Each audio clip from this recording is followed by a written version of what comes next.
Oi, e aí, Remela, bom? E aí, bom? Você não tá lembrado de mim, não, né? Claro que eu tô, cara. Do Pet Xoda. Tudo bem, cara, eu sei que você não tá lembrado. Cara, você me dá licença de eu cheirar o teu traseiro? Mas é claro, fique à vontade.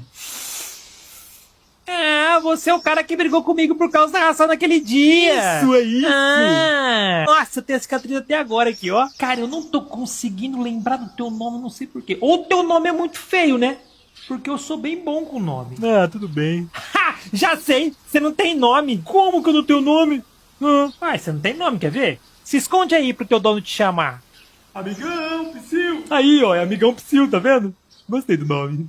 Amigão Psyu. Isso aí não é nome não, isso daí é apelido. Rapaz, eu não tenho nome.